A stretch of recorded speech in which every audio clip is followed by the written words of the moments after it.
Brought to you by TechnoSpark 20 series smartphones. I'm superhuman.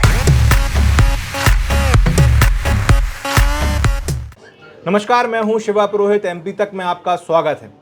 7 मई को लोकसभा चुनाव के तीसरे चरण की वोटिंग होनी है। ऐसे में चुनाव जो है वो पूरे शबाब पर है।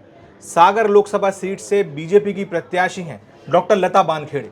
आज हमारे साथ खास बातचीत के लिए मौजूद हैं। आपका बहुत बहुत स्वागत है। नमस्कार। पंच, सरपंच, फिर तमाम पार्टी के पदों पर महिला मोर्चा की प्रदेश अध्यक्ष, महिला आयोग की, मध्य प्रदेश महिला आयोग की अध्यक्ष रहीं और अब दिल्ली जाने की आप तैयारी कर रही हैं। इस चुनाव को आप किस नज़र से देख रही हैं?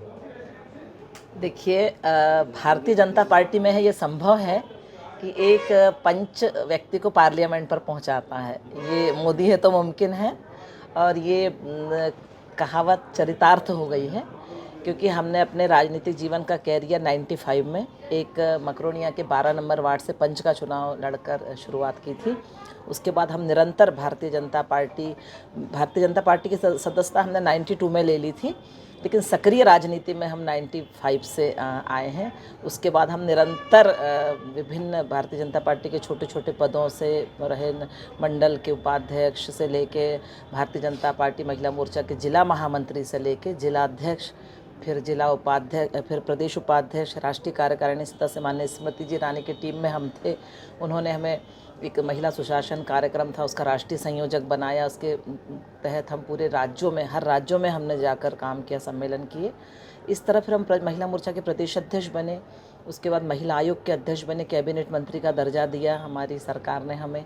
उसके बाद हम भारतीय जनता पार्टी की मेन टीम में प्रदेश मंत्री बने और आज हम बहुत सौभाग्यशाली हैं कि पार्टी ने हमारे काम का आकलन किया और हमें इस लोकसभा से प्रत्याशी बनाया।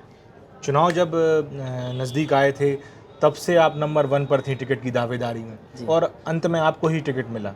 लेकिन अभी जो कांग्रेस का आरोप है वो ये है कि आप एक पपेट की तरह काम करेंगी। जो पर्ची दिल्ली से आएगी, उस दिल्ली से पर्ची में जो लिखा होगा वो आप करेंगी। देखिए, भारतीय जनता पार्टी में ऐसा नहीं होता। ये तो कांग्रेस की रीति नीति है कि काम कोई करता है और पीछे से उसे रिमोट से करवाता कोई है। हमारे यहाँ ऐसा नहीं रहता। हमारे यहाँ आज तक कभी किसी भी, हम संगठन में इतने दायित्वों पे रहे, हम महिला आयोग के अध्यक्ष रहे, हमारे किसी नेता ने हमसे ये नहीं कहा कि आप ये नहीं करिए ना वो नहीं करिए। उन्होंने हमें इतना स्वतंत्र है, क्योंकि वो उनको खुद यकीन है अपने कार्यकर्ताओं कि हमारा कार्यकर्ता कभी कोई ऐसा गलत डिसीज़न नहीं करेगा, कोई निर्णय नहीं करेगा। और हम तो बिल्कुल ही नहीं आने वाले इस बात में, क्योंकि ईश्वर ने हमें विवेक दिया है। हम हर काम अपने विवेक से करते हैं और हमारी पार्टी में कभी ऐसा कोई दबाव नहीं होता, आज तक नहीं हुआ। बीजेपी में जिस तरीके से सागर जिले की बात करें तो कई सारे पावर सेंटर्स बीजेपी के अंदर रहते हैं, लेकिन आप एक ऐसी नेता रहीं जो हर पावर सेंटर, मतलब हर नेता से आपका कहना चाहिए कि आपका मेल जोल था, वो सब बढ़िया रहा। ऐसे में आपको जब टिकट मिला और सागर लोकसभा सीट वो सीट है जहां 28 सालों से बीजेपी ही जीतती आ रही है, तो क्या आप मान रही हैं कि अब आप जो जीत है वो आपकी सुनिश्चित है और जो अब चौथा पावर सेंटर जो है वो आप बनेंगी? नहीं, ऐसा नहीं है। सभी लोग बहुत अच्छे से लगे हैं, शिद्दत से लगे हैं और हम सबका बहुत सम्मान करते हैं। हमारे सभी नेतृत्व के आशीर्वाद से ही हमें यह टिकट मिला है और अभी सभी लोग बहुत अच्छे से काम कर रहे हैं और हम सबके साथ मिलकर, हमारे जितने भी बड़े नेतृत्व हैं सबके मार्गदर्शन में सबके साथ मिलकर हम काम करेंगे। ऐसा कुछ नहीं कि कोई नया पॉइंट बनेगा या कुछ। हमारे वरिष्ठ नेतृत्व हमें बहुत स्नेह करते हैं, बहुत आशीर्वाद देते हैं। सब हमसे बहुत बड़े हैं, अनुभवी हैं। हम उनके अनुभव का लाभ लेते हुए काम करेंगे। लता दीदी को लेके लोगों को, मतलब आम जनता है उनको ये मालूम है कि लता दीदी बीजेपी की नेत्री हैं, लेकिन एक बात और है कि आपने यूएन में जाकर प्रतिनिधित्व किया महिलाओं का, भारत का, तो इसको आप क्या कहना चाहेंगे? देखिए, यूएन में जाना मेरे जीवन की सबसे बड़ी उपलब्धि है, सबसे सर्वश्रेष्ठ उपलब्धि मैं किसी, क्योंकि भारत से केवल 3 महिलाओं को भेजा था। यूएनडीपी की सबसे पहले एक संयुक्त राष्ट्र संघ की जो कॉन्फ्रेंस हुई थी ढाका में, उसमें भारत से 3 महिलाओं का सिलेक्शन हुआ था, एक सरपंच का, एक विधायक का और एक सांसद का। तो एज ए सरपंच भारत से हम सेलेक्ट हुए और हम वहाँ गए, हमारी वहाँ 5 दिन की कॉन्फ्रेंस थी और उसमें हमने महिलाओं की राजनीतिक भागीदारी पे भाषण दिया और हमें बहुत सराहना मिली। उसके बाद निरंतर हमें अपडेट मिलते रहे। तो हम इसको अपने जीवन की बहुत बड़ी उपलब्धि मानते हैं कि देश में कितने सरपंच हैं, लाखों की संख्या में, और उसमें हमें प्रतिनिधित्व करने मिला। हमें भारत, जबकि उस समय हम अपोजिट में हमारी सरकार थी, लेकिन हमारी प्रतिभा या जो भी जैसा भी उनको लगा होगा तो हमें वहाँ जाने का अवसर मिला। उसके बाद UN वुमेन की एक कॉन्फ्रेंस हुई थी जयपुर में, उसमें भी कई 120 देशों से मई लोग आए थे। उसमें भी हमें भारत से हमें सेलेक्ट किया था और हमें प्रतिनिधित्व करने मिला और भारत की तरफ से हम ही बोले थे वहाँ पर। तो ये 2 उपलब्धियाँ हमारे जीवन की बहुत बड़ी उपलब्धि है। उसके अलावा हमारी भारतीय जनता पार्टी ने 7 महिलाओं को स्टडी टूर पे भेजा था चाइना, तो उसमें भी पूरे भारत में से 7 महिलाओं में हमारा सिलेक्शन हुआ था। तो ये हमें लगता है हमारी जीवन की सब बहुत बड़ी उपलब्धियाँ हैं। सागर लोकसभा सीट की बात करें तो आपसे पहले राज बहादुर सिंह यहाँ से सांसद हुआ करते थे। अब उनका टिकट काटकर आपको टिकट दिया गया है, तो क्या उनका परफॉर्मेंस सही नहीं था? आपको क्यों टिकट दिया, या एंटी इनकम्बेंसी उनके खिलाफ ज़्यादा थी? ये तो संगठन का विषय है, संगठन ही जाने, लेकिन एक महिला को देना था संभाग से तो हमें वो टिकट मिला है। बाकी उनका खिलाफ ऐसी कोई हमें ऐसा नहीं जाता। वो भी बहुत अच्छे व्यक्ति हैं, बहुत अच्छे सांसद हमारे हैं वो। ये संगठन का निर्णय है।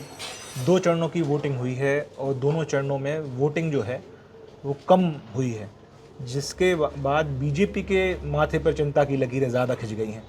सागर लोकसभा सीट में 7 तारीख को वोटिंग है, तो इसको आप क्या सागर को लेकर क्या सोचती हैं? देखिए, जब 2 चरणों में वोटिंग कम हुई उसके बाद हम सब, हमारा संगठन बहुत अलर्ट हैं हम लोग, और उस समय चूँकि बहुत ज़्यादा शादियों का सीज़न था, उन दोनों डेट्स में शादियां बहुत ज़्यादा थीं, इसलिए हमें लगता कि मतदान कुछ प्रभावित हुआ है।